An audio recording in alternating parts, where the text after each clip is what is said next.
Alright, mic check mga kapatid. Update po muna tayo sa mga balita. Ano po ba ang meron dito? Kung gusto nyo naman ng mura na at mabilis na internet, nandito na ang Fiber ni Juan. Maaasahan, kaya tawag na. Baka meron na sa inyong lugar ang Fiber ni Juan. Alright, maraming salamat sa Fiber ni Juan. Dito muna tayo sa Abante TNT. Mag-update po muna tayo kasi may nakita ako dito. 4 sa 16 akusado sa flood control. Sabi ng ganun dito, no? Scam, nasa ibang bansa. Ba't nasa... yung mga nasa ibang bansa sila. Yung mga akusado. Sino ba yung 4 na yon? Kabilang na ba dyan si yung nagtuturo? Si Saldico. Ito pa mga kapatid, si Bendalo. Basahin po natin ito ha. Civilian Military. Junta Malabong magtagumpay. Erwin Tulpo. Ano yun? Okay. Mamaya isa-isahin natin yan. Isinumite ng ICI sa ombudsman. Walang sinabi na guilty si Romualdez, abogado. Sabi ng abogado. So ang pagkakaintindi ko po sa balitang ito, sa ICI na imbestigahan o inilagay na dun sa ombudsman, sabi ng ganon, hindi daw guilty si Romualdez. Saya ng mga balita natin. Kakasuhan, di ba sabi niya na yun, ni BBM, parang titignan ng ombudsman. Nung tinignan ng ombudsman, mukhang absuelto si Romualdez. Sabi na naman ni Bendalo dito sa kabila, BIR personal na sangkot sa LOA scheme.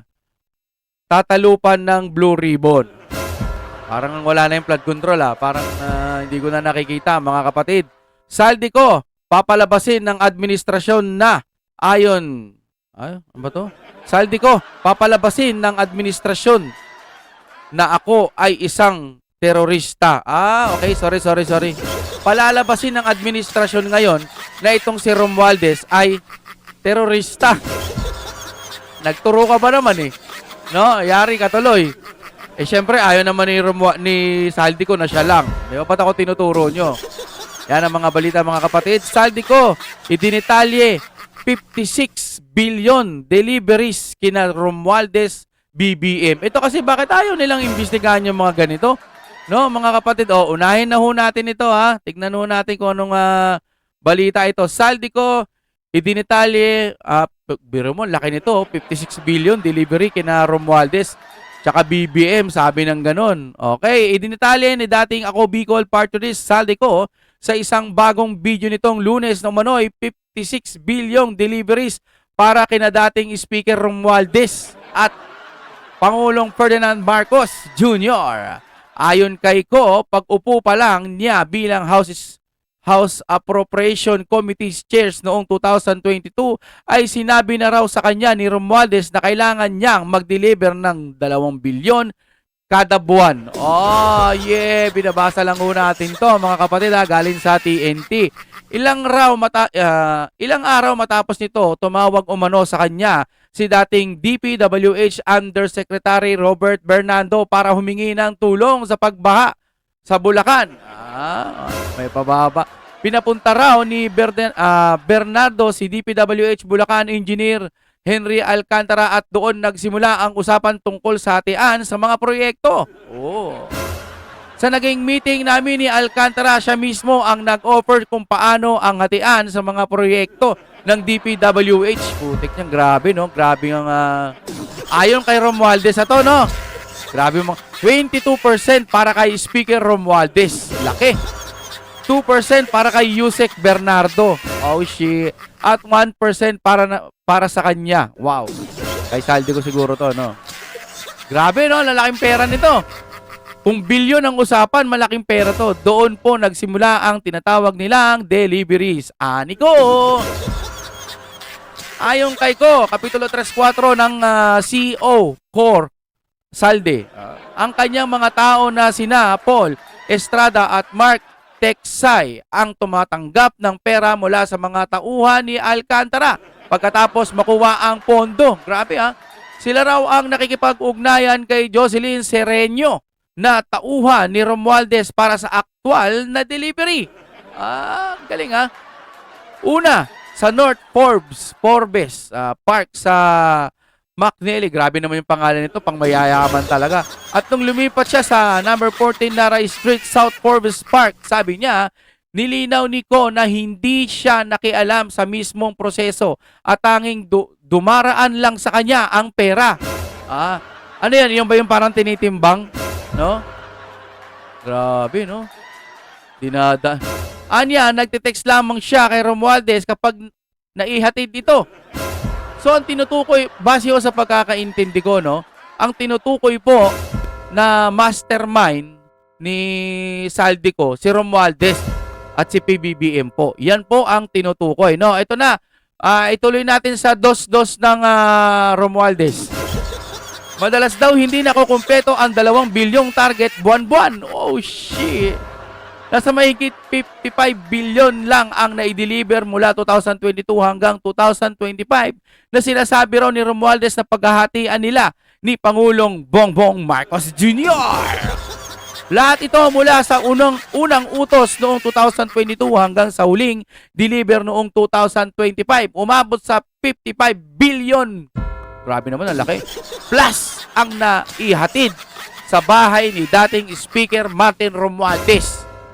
Sabi ng balita, Ibinunyag din ni Ko noong Nobyembre 2024, nagkaroon pa sila ng hiwalay na deliver para kay Marcos. Oh yeah!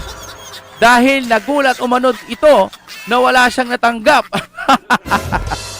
Dahil dito, inutusan daw siya ni Romualdez na personal na magatid ng 1 bilyon kasama ang kanyang driver at mga tauhan.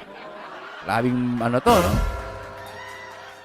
Ang laki ng pasabog nito, mga kapatid. Ang instruction ko sa akin ni dating Speaker Romualdez, instruction daw niya, ay dahil sa number 30 Tamarind Street, South Forbes. Yun, nakikita natin yung address. Baka puntahan pa. Jojo Cadiz, dahil ito raw ang drop-off point na malapit sa bahay ng Pangulo. Dagdag niya, inuutos umano ni Marcos kay Romualdez na bilhin ang naturang bahay para gawing bagsakan ng mga deliver para sa kanya. Oh, shit! Binili yung bahay para lang ilapag doon yung mga pera. Ang galing, ang galing, ang galing. Grabe, no? Bibili tayo ng bahay, Bakit? Maglalagay tayo ng maraming pera. Wow! Sana all. Samantalang tayong mga kababayan, mga mahihirap, o yung mga ordinaryong mayayaman, pag bumibili sila ng bahay na malaki, achievement na po yun. Pero dito, mga kapatid, lagayan lang ng pera. Grabe! Dagdag pa niya, inutos umano ni Marcos kay Romualdez na bilhin na turang bahay. Ayun na nga, no? At lahat ito ay base sa direktang utos ni Speaker Martin Romualdez. At dyan po nabuo ang kabuuang halagang 56 bilyon na ipinadala mula 2022 hanggang 2025. Pero kahit na i-deliver na ang 1 bilyon pesos para kay Pangulong Marcos, grabe, laking pera nun. At kahit na isama na rin sa 2025 budget ang 100 bilyong pesos insertion sa pamamagitan ng BICAM Committee. Ayon mismo sa utos ng Pangulo, nagagalit pa raw si BBM pagtatapos niya. So, ibig sabihin, na ibigay na yung pera sa napakalaking halaga, kulang pa. Nagagalit pa.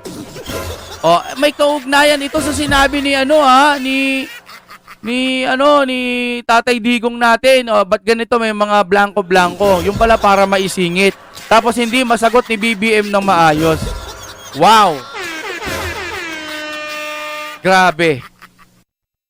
Hindi ako makahinga nun. Daming pera nun, Tayo, mga kapatid, minsan nangangarap tayo. Magkaroon man lang tayo ng kahit konting pera.